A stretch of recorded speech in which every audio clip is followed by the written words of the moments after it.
Assalamu alaikum guys, this is me Muhammad Kamar. Welcome back to my channel. Today is a new day, a new beginning. Finally, we have completed the Python programming language in the previous video in the day 32, and finally today is our day 33 of our 3 years machine learning challenge. We have challenged ourselves to come to learn the complete machine learning from very basic to very advanced, and today we are going to learn the complete way how to solve a problem, and maybe we also solve a problem in today's video.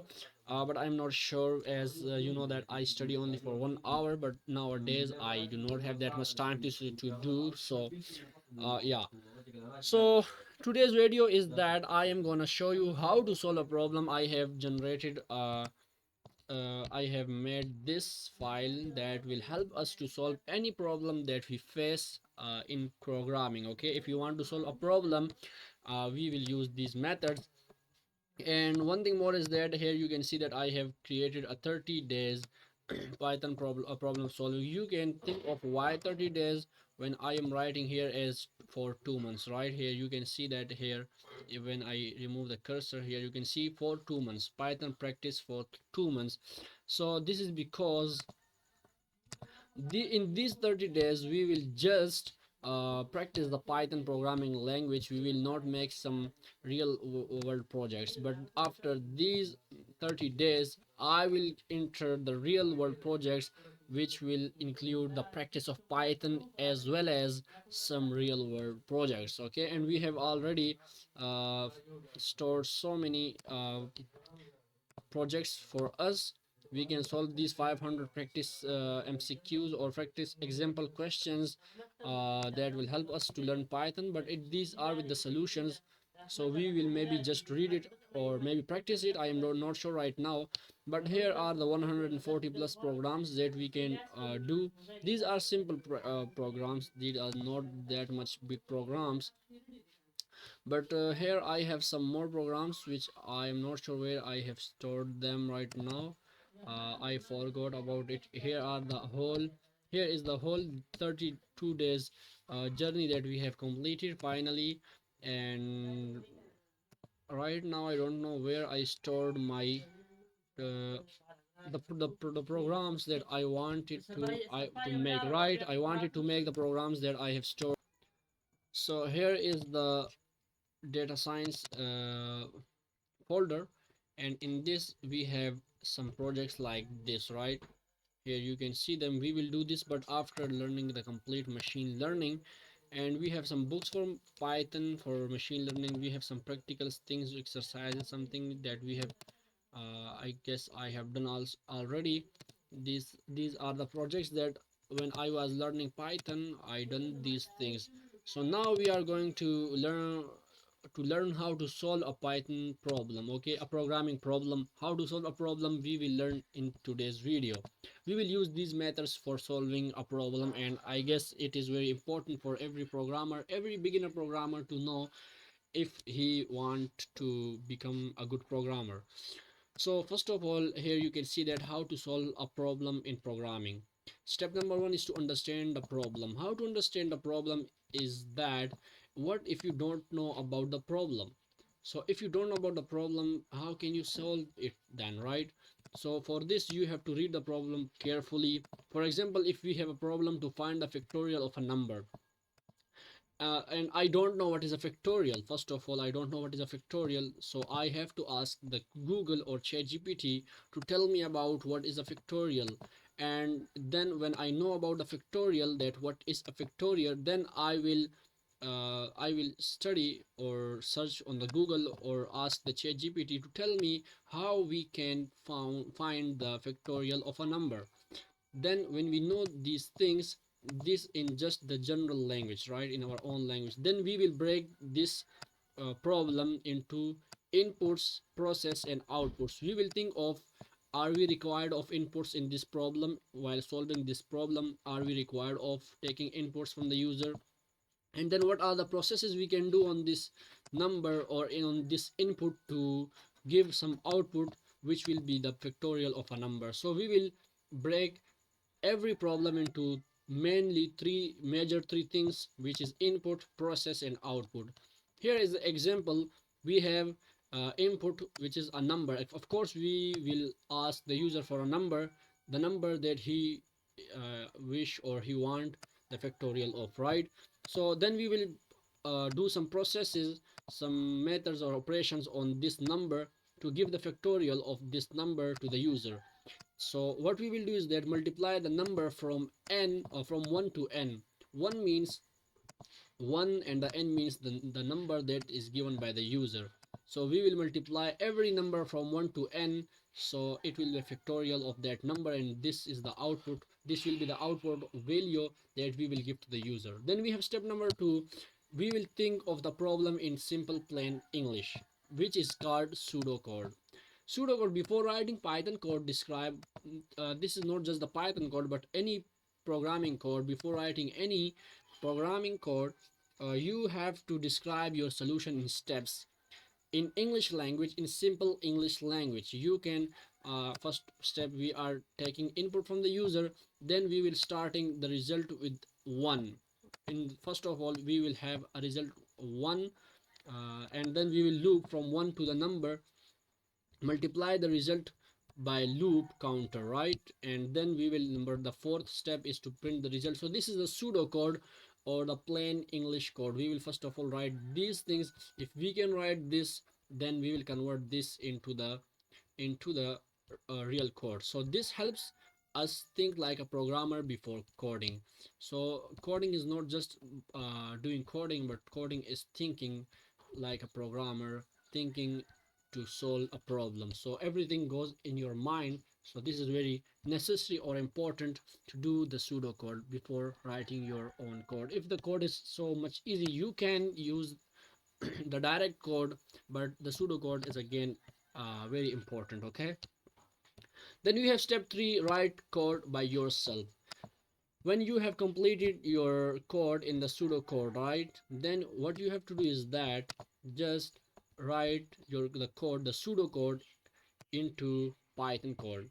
Just translate the pseudocode that you have written into the Python line by line. Don't copy paste from ChatGPT.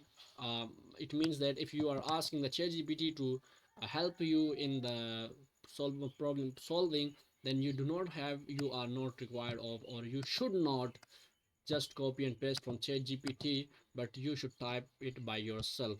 So what we are doing is that first of all we have to take the input from take input as a number. Okay, so we will ask the user. We know that how to take input in Python, we know that, right? I'm not going to write it here, we have already done it in previous videos in the Python chapter. Then what we will do is that make a variable result. Inside it we will store a 1, right?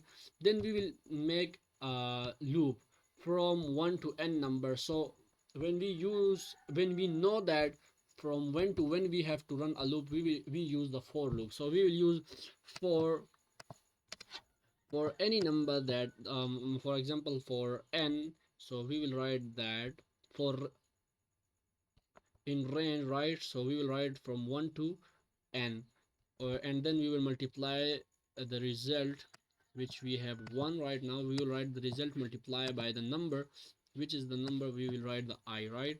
So we will write the I, of course, and then print. We will print the result. Just so here you can see that we are asking the user to input to give a number to us.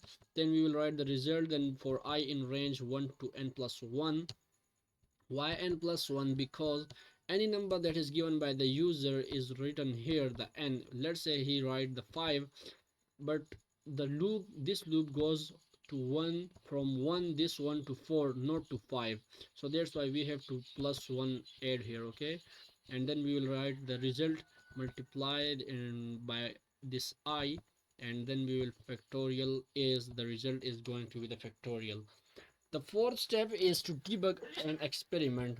Once you have written your code, what you have to do is that it is not necessary to write your code very good or very perfect at the first try.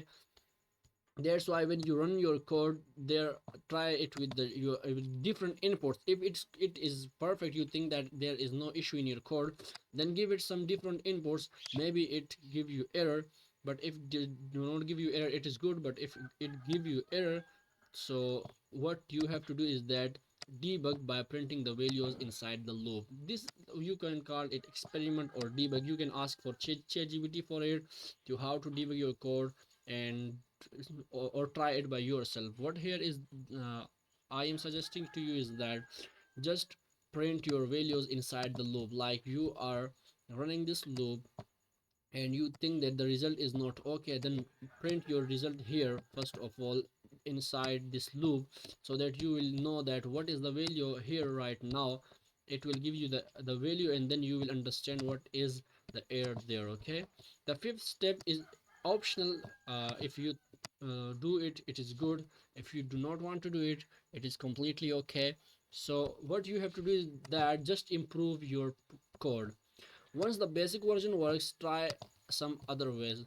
Once your code is perfectly running, it do not have any error or issue.